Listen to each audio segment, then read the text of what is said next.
Hi everyone. इस video में हम एग्ज़ाम पैटर्न और पीवाईक्यू डिस्कस करने वाले हैं understanding mental disorder psychology honours semester 4 का। तो पहले पेपर के पैटर्न की बात कर लेते हैं। Attempt any 3 question each from part A and part B. हर दोनों पार्ट में से 3-3 क्वेश्चन करने हैं। पार्ट ए एक क्वेश्चन 20 मार्क्स का है और पार्ट बी एक क्वेश्चन 10 मार्क्स का है। ठीक है, इंग्लिश या हिंदी किसी एक मीडियम में आप पेपर लिख सकते हो। तो पहला क्वेश्चन हमारे पास है, डिफाइन एबनॉर्मलिटी, असामान्यता को परिभाषित कीजिए। Discuss various criterias of abnormality with the help of relevant examples. प्रासंगिक उदाहरण की सहायता से असामान्यता के विभिन्न मापदंडों पर चर्चा करें। इसके बाद नेक्स्ट क्वेश्चन है, examine the various methods in biological assessment. जैविक मूल्यांकन में विभिन्न विधियों का परीक्षण कीजिए। 20 मार्क्स का क्वेश्चन है ये। उसके बाद अगले क्वेश्चन की तरफ पढ़ते हैं। What are anxiety disorders? चिंता विकार क्या है? With the help of a case study describe the clinical picture of a generalized anxiety disorder.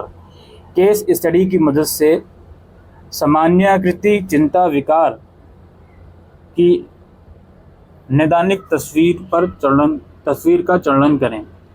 इसके बाद है, define obsessive compulsive disorder. Discuss the causal factors that play a role in the development of obsessive compulsive disorder. जुनूनी बाध्यकारी विकार को परिभाषित करें। जुनूनी बाध्यकारी विकार के विकास में भूमिका निभाने वाले कारकों पर चर्चा करें। उसके बाद describe the clinical picture of major depressive disorder and highlights its specifiers. प्रमुख अवसादग्रस्तता विकार की नैदानिक तस्वीर पर वर्णन करें और इसके विनिर्देशकों को उजागर करें।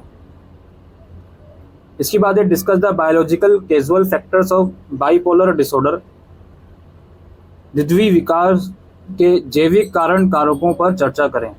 ये आप लोगों के आई थिंक पार्ट ए यहाँ पे समाप्त हुआ।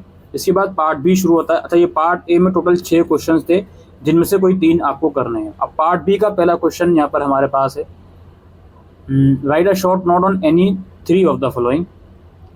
मॉडल्स ऑफ क्लासिफिकेशन, वर्गीकरण के मॉडल। साइकोलॉजिकल कैजुअल फैक्टर, मनोसामाजिक कारण कारक।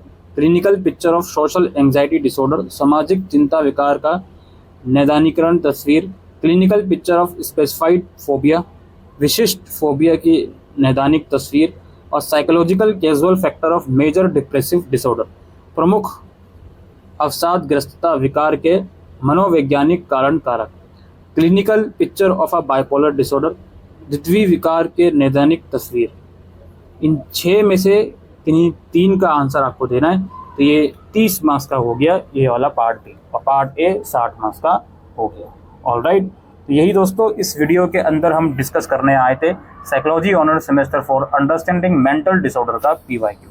Thank you.